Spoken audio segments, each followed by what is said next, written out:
wibuke kwezi umunsi w'isabato, iminsi 6 ujya ukora aba ariyo ukoramo imirimo yawe yose, ariko uwa karindwi ni isabato y'Uwiteka Imana yawe, ntukagire umurimo wose uwukoraho. Umucyo w'isabato tubahaye ikaze. Bavandimwe muri Kristo Yesu, twongeye guhurira kuri uyu murongo w'umucyo w'isabato. Nongeye kubaramutsa mu izina ry'umwami wacu Yesu Kristo. Amina. Nejejwe nuko tubonye uyu mwanya, kandi ntabwo nje njyenyine, ahubwo nzanye na bashiki bacu ndetse na basaza bacu baje kutuganirira. Ahari rino tsinda niryo tsinda rya mbere tugiye kuganira, ari itsinda rinini. Aba rero ni ababwirizabutumwa twahuriye mu gikorane, amateraniro y'ivugabutumwa ari kubera ahitwa Igitsinda, aho ngaho ni muri Buyengero, muri Rumonge. Mana yaduhurije aha hantu tuje kuvuga inkuru nziza. Rero ndagira ngo mpe umurongozi wabo umwanya abanze aturamutse, atubwire mbese aba ni bande, bitwa bande, baje baturutse he, mbere yuko dukomeza ikiganiro cyacu. Haleluya. Amen. Izina ry'Imana rihabwe icyubahiro. Twebwe ubwo turi hano ni nka korale ijwi ry'ibyizigiro. Ubwo turi hano twaje kugira ngo tubabwire ubutumwa bwiza, ubwo twatumiwe muri kino gikorane kugira ngo tuze kuburira abantu bazengurutse kuri no mutumba, kugira ngo nabo bakire ubutumwa bwiza, kugira ngo Yesu nagaruka ntibazobe bazomuhunga, ariko bazobe bazomusanganira. Izina ry'Imana rihabwe icyubahiro. Amen. Aho twaje tuva naho, twaje tuva ku ishengero rya Murara. Yego, murakoze President. Ese izina ryawe ni irihe? Izina ryanje ni Ndagijimana Anosiate. Anosiata, urakoze cyane. Ku Murara mbega ni hehe? Ukurikije iki kirere turimo cya Gitsinda, ku Murara ni hehe? Ku Murara ni ahantu ku Muyange, utumbereje ku hakurya. Hakurya ugana mu Rumonge? Ku Muyange wa Burambi. Ni muri Rumonge naho cyangwa ni? Ni muri Rumonge. Yego. Aba bantu b'Imana rero ni abantu bakunda ivugabutumwa cyane, ni korale twamenyanye nyine hano muri iki gikorane, ariko mfite amakuru meza yuko ari abantu bitabira umurimo w'Imana. Bagiye kutuganirira rero ubunararibonye bagize muri uyu murimo, haba kujya mu misozi bajyanye ubutumwa bwiza, haba mu murimo bakora wa buri gihe wo kuririmba. Ariko mbere yuko tujya mbere nk'uko bisanzwe, reka nsabe umwe muri twebwe abanze adusengere maze dukomeze ikiganiro. Reka nsabe mushiki wacu hano inyuma adusengere. Dusenge Imana. Amen. Tugushimiye nyakubahwa ukuntu wabanye natwe kuva tugishitse hano na n'iyi saha, ukabonera ko turi bazima, iyo neza n'uhere gucubahiro. Muvyeyi mwiza, dusagaze hano kuno musozi wa Gicinda mu ntumbero kwamamaza ubutumwa bwiza. Muvyeyi mwiza, ni korale izwi ry'ivyizigiro, twifadikaniza na pasiteri wacu asanzwe aturongoye. Mwami Imana, turakwinginze rero ushishikare kutwiyoborera, ushishikare kutugirira neza. Mwami Imana, ivyo ubona vyiza bizohabwa icubahiro kuno musozi wa Gicinda, aba ari uzaduhana n'abera bose. Uko niko gusenga kwasi mu izina ryo waducunguye Yesu Kristo. Amen. Murakoze cyane. Ikibazo cya mbere nshaka kubaza, mbese iyi korale ijwi ry'ibyizigiro mwatanguye ryari umurimo w'Imana wo kuririmba? Igihe twatanguriye nk'iyi korale umurimo wo kuririmba, iyi korale yacu yatanguye mu mwaka wa 2005. Niho twatanguza iyi korale yacu. Ubwo twebwe twagiye tuyikuriramwo, abatwitangiye imbere bamwe bagiye bagenda kubaka izabo, rero bamwe barasohoka, bamwe barafata baragenda kurondera ubuzima, natwe rero twagiye turikuriramwo. Abasigaye ni twebwe hano. Ubwo twagenda tuvuga ubutumwa ahatandukanye mu makorale, aho badutumira mu gikorane twarahashika.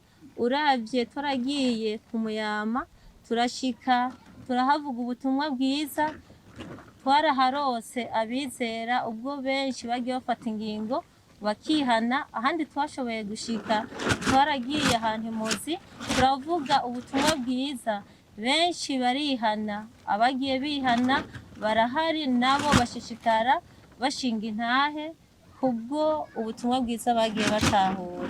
Imana ishimwe cyane. Urumva mwatangiwe mu mwaka wa 2005.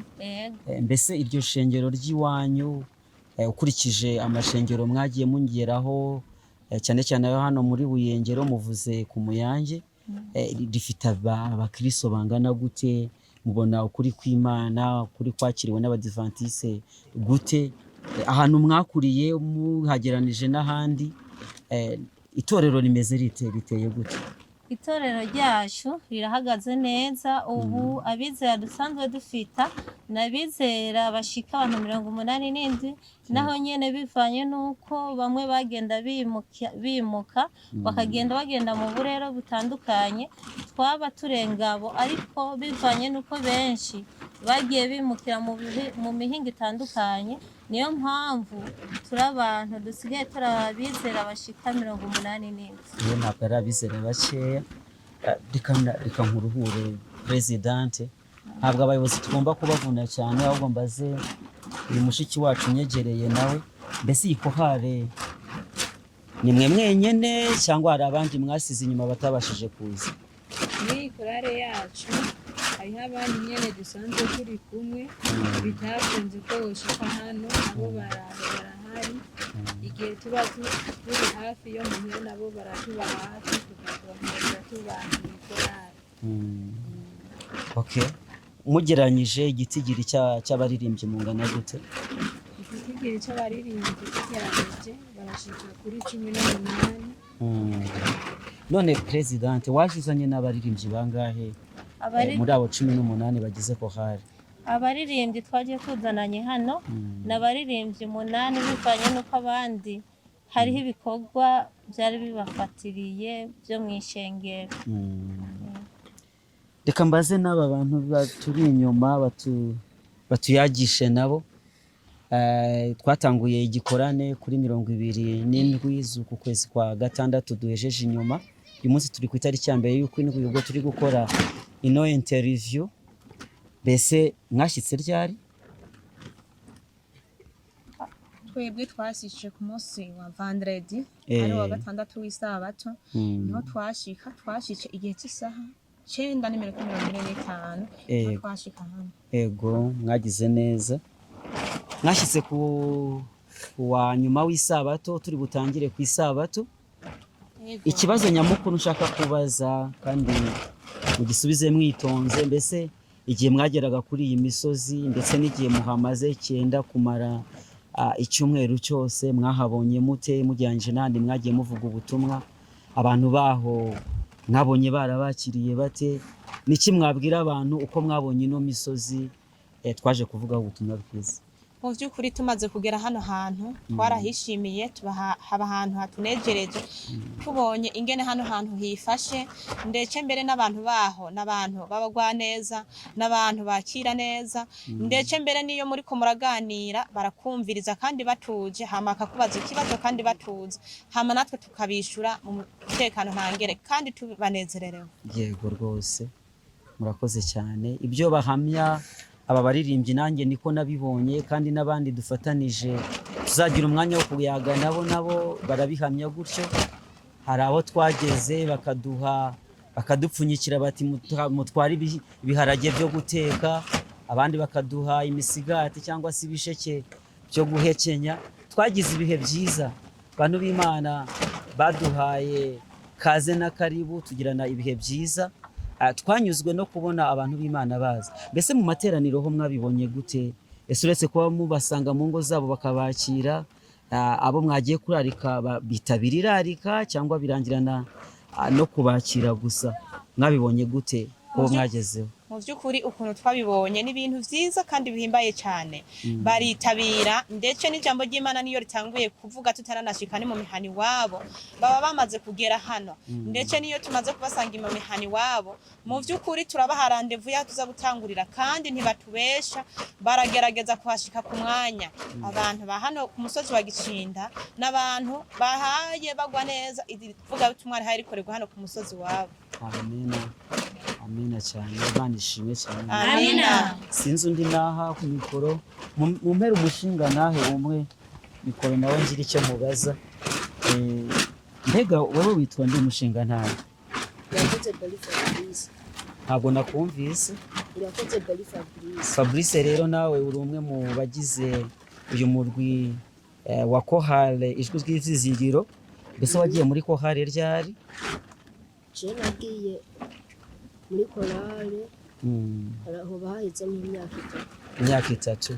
Hari ibindi bikorwa by'ivugabutumwa se wigeze ujyamo mukava iwanyu mukajya mu misozi mujyanye ubutumwa bwiza ujyanye na Kohale? Wageze nka hehe none? Muyama n'Imuzi. Imuzi wagiyeyo, ku Muyama wagiyeyo. Tubwire niki wabonye nk'Imuzi, niki wabonye Muyama cyakunejeje kikagukundisha ivugabutumwa ku buryo n'uyu munsi waje ku musozi wa Gitsinda? Jewe ikintu cyanegeye baragiye mu ivugabutumwa, bakora ivugabutumwa neza aho hagiye abantu bihana kandi bakaba bagumye kuhoraho. Amen. Imana ishimwe. Sinzi umuntu wadusangiza ubunararibonye bw'uburyo mwakoranye n'Imana muri ubu buryo bw'ivugabutumwa. Amakorari menshi ntabwo tubona yitabira ibikorwa nk'ibyo kuduga imisozi nk'iyi ngiyi. Mbese ninde wadusangiza ubuhamya cyangwa se intahe y'ukuntu Imana yabanye namwe, y'uburyo mwabinezererewe ku buryo mubikora kenshi? Ngira ngo muvugabutumwa Celestin Niyonkuru waduhuje namwe akabatumira muri iki gikorane, yatubwiye ko mukunda ivugabutumwa cyane. Niki cyabakundishije ivugabutumwa? Nubuhe bunararibonye budasanzwe mwabibonyemo? Umuntu ahari wabasha gusubiza icyo kibazo neza niwe twaha ijambo. Nawe?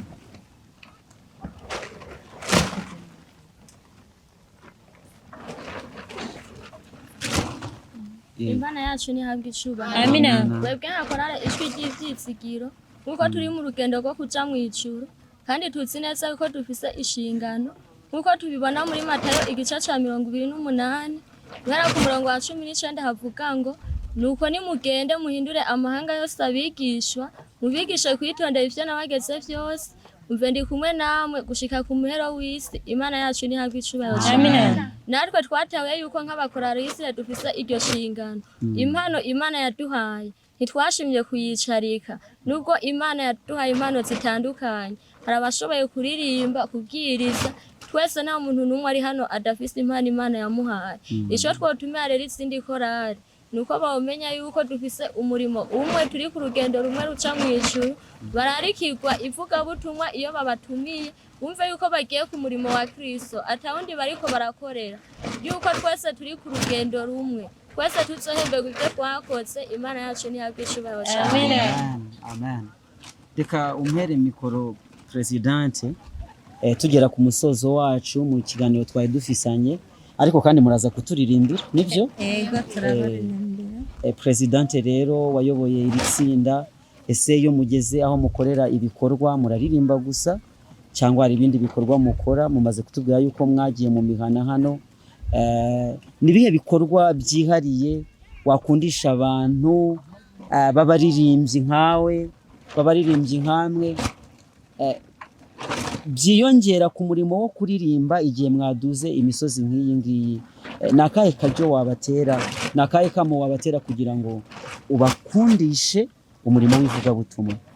Ikintu nka korale ijwi ry'Ivyizigiro twokundisha nk'andi makorale nuko ubwo tuba turi mu gikorane bakaba badutumiye mu gikorane kanaka, niko twokumva neza mu gihe aho tuba dutuje.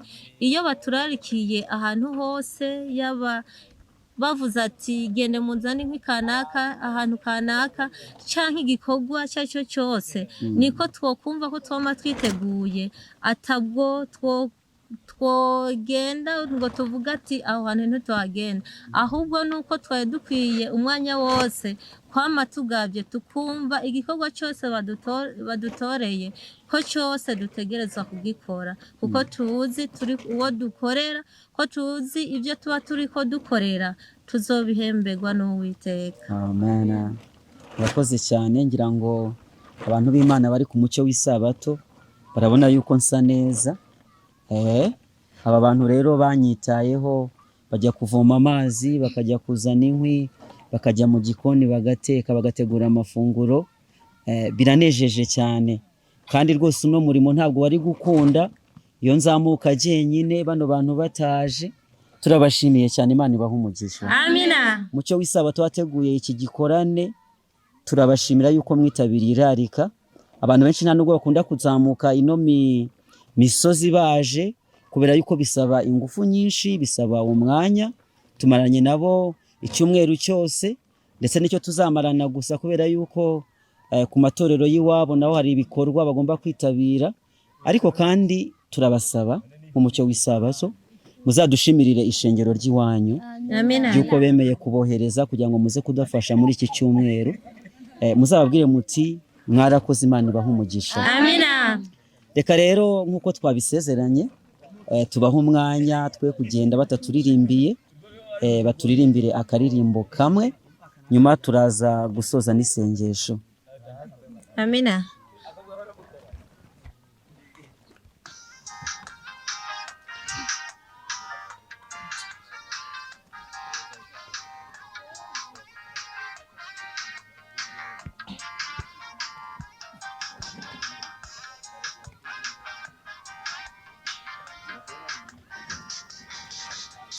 Ibyago bizoba ku banyabyaha, bizoba rindwi. Nshuti witegura ubihunge, uhungire kwa Yesu. Ibyago bizoba ku banyabyaha, bizoba rindwi. Nshuti witegura ubihunge, uhungire kwa Yesu. Uwa mbere azoza asukugwa vyaguye ku isi, abantu bafise ikimenyetso ca gikoko bagasenga igishushanyo caco, bafatwa n'ibisebe bibi kandi bikomeye cane. Asukugwa vyaguye mu nzuzi, icika amaraso nk'ayo wapfuye, ikintu cose gifise ubugingo gipfe. Uwa gatatu azoza asukugwa vyaguye mu nzuzi no mu masoko, icika amaraso. Uhungire kwa Yesu. Abanyabyaha bazovuga bati iyo tumenya tuba twarihanye. None bishitse giturumbuka, ntidufise aho duhungira. Niho bazobwira imisozi bati misozi tugweko, muduhishe. Abanyabyaha bazovuga bati iyo tumenya tuba twarihanye. None bishitse giturumbuka, ntidufise aho duhungira. Niho bazobwira imisozi bati misozi tugweko, muduhishe.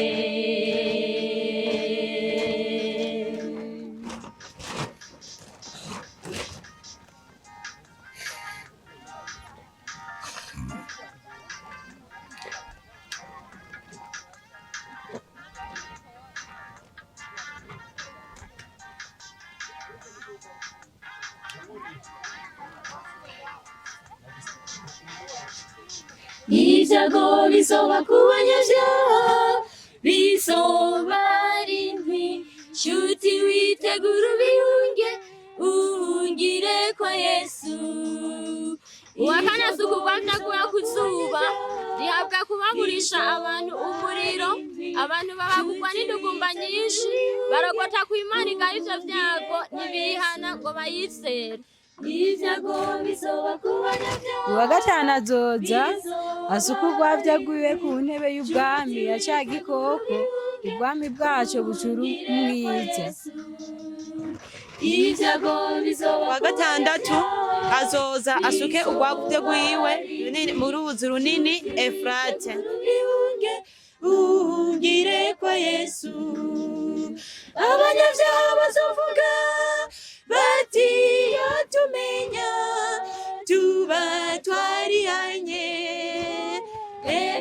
bishitse giturumbuka ntidufise aho duhungira niyo bazobwira imisozi bati misozi tugweko muduhishe abanyabyaha bazovuga bati iyo tumenya tuba twarihanye none bishitse giturumbuka ntidufise aho duhungira niyo bazobwira imisozi bati misozi tugweko muduhishe